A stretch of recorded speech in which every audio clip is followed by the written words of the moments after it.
Lewis won his bronze medal, of course. We've got world medals, Olympic medals now, Commonwealth medals, European medals. We cater for all aspects of the community, special needs gymnastics, parent and toddlers.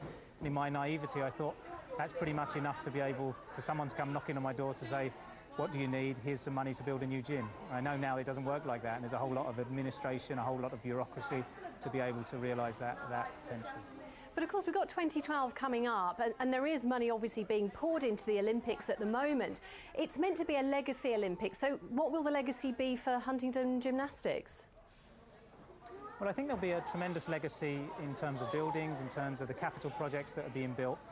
My concern is just to make sure that there's enough revenue funding to be able to pay for coaches and enough funding to be able to build our facilities so that we can cater for the upsurge.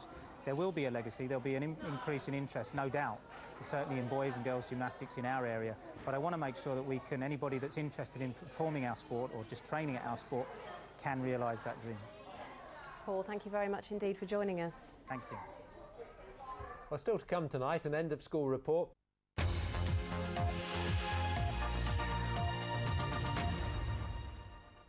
Three raiders who attacked a man in Essex with a machete have each been jailed for 8 years for attempted murder. Both the judge and the police described the attack on David Woodrow as horrific. Today, he told Look East he was still haunted by the experience. This is where the attack happened last October on a houseboat at Fulbridge Quay at Maldon. And this was the victim, retired fisherman David Woodrow, who's 62. One of the raiders forced his way in and struck him. Two others then emerged from the shadows and demanded money, attacking him with a machete. It would have been easier to give him it, really. But then there's only allowed to come back up again. I just said, you get no money here, son. I'll probably come out of unconsciousness and saw him run about. I think I had one headlock, and he got no chance for three of them, you see. The attackers didn't simply leave David with appalling injuries, they also stole his only form of communication, his mobile phone, so he couldn't raise the alarm. He was only discovered by chance by some police officers who were passing by investigating something totally unrelated. Had he not been found, the chances are he wouldn't have survived. It's a horrific crime. I can't understand how anyone would leave someone to die or indeed inflict the horrendous injuries upon another human being. These three men, all from Essex, were responsible. Nicholas Hills, who's 19 and from Rochford, Shane Hawes, 26, from Tollesbury, and 19-year-old Sonny Hall, also from Rochford. Today they were each sentenced to 8 years in prison by a judge at Chelmsford Crown Court who condemned their actions, guilty of a callous attack on a defenceless man. Kevin Birch, BBC Look East, in Maldon. The boyfriend of a woman from Suffolk who was found dead in Gran Canaria has been remanded in custody. Sarah Shields, who lived at Almsbourne Crescent in Ipswich, was reported missing when she failed to return from holiday earlier this month. The police in Spain have recovered a body. The jury at an inquest into the deaths of 7 people who were killed in the Potters Bar train crash in 2002 has retired to consider its verdict. 29-year-old Emma Knights, who lived in Cambridgeshire, was among the dead. Her father, Captain John Knights, spoke at the inquest on behalf of the bereaved families. The owners of a whisky distillery in Norfolk say it's a miracle the site wasn't badly damaged by fire. Emergency crews were called out yesterday afternoon to St George's distillery just off the A11. The fire was confined to a workshop. Production wasn't affected.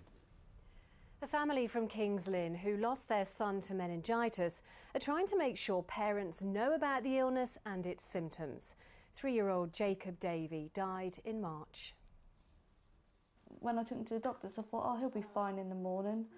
But that's such a shock, and I think that was the hardest thing. 3-year-old Jacob had been happy with his Play-Doh most of the day. Soon after his mum picked him up from school, she saw he wasn't well. The doctor thought it was an ordinary virus and advised Calpol and rest. But in just a few hours, it became serious. Jacob was staring into space. So I thought, oh, he's daydreaming, I'll try to snap him out of it. Sort of, I was going, Jacob, my baby, clicking my fingers at him, and there was nothing. So I thought, pull back the covers, just check to see if he was still hot. And when I pulled back the covers, I noticed he had a rash everywhere. His parents called an ambulance, but less than 12 hours later, Jacob Davey died. He had meningitis. His family had no idea until it was too late. Scared. I just wanted my son to breathe again, and I just wanted him back. But he just wasn't responding to nothing, so I couldn't do nothing for him. But Jacob's death has made his parents determined to do something for other children. So sudden. He went to school the day before and we found him the next morning. That was too late. So just trying to get it out so everyone knows. They want other parents to know what meningitis is, to recognise the symptoms, and if they see them, to get help quickly. Because just a few hours could be the difference between life and death. Fatima Manji, BBC Look East. And if you want more information about meningitis and the symptoms, you can go to meningitisuk.org. Well, the European Athletics Championships have opened in Barcelona with a number of athletes from this region taking part. Among them is Norfolk runner Barbara Parker, who's a national champion, and she's in good form. She's optimistic ahead of the 3,000 metres tomorrow. As you become older and more mature, you want to achieve more, and you start to see, like in the public eye, of how important it is to really represent your country and what everyone else, how proud everyone else feels when you compete well. And just when I see other athletes doing well, I see like the public, they're just really proud of everyone. So yeah, it just becomes more special every time. Norfolk's history is being celebrated this month with a series of events focusing on its Norman heritage. The Normans in Norfolk is part of the BBC's Hands-on History season.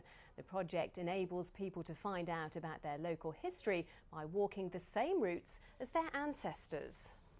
The government says no decision can be taken on whether to dual the final stretch of the A11 until the autumn.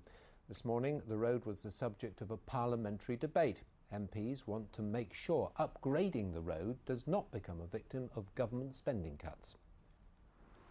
The dualling of the final stretch of the A11's been a hot topic all year, but before the general election, all the Westminster parties said they'd fight for the scheme to go ahead. Now, with serious cutbacks to public spending, this morning that fight's been the subject of a lengthy debate in the House of Commons. But what we are asking for is our fair share of infrastructure spending. MPs argue that dualling the final stretch of road between Barton Mills and the Thetford bypass will bring economic growth to the area. But this morning, the Transport Minister told MPs he couldn't make any promises at the moment. Can I say today that project is going to go ahead? No, I'm really sorry, I can't.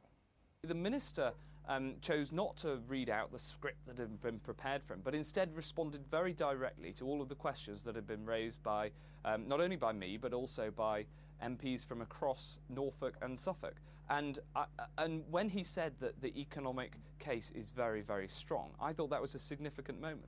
A decision on the future of the scheme will be made by the government in autumn. Felicity Simper, BBC Look East.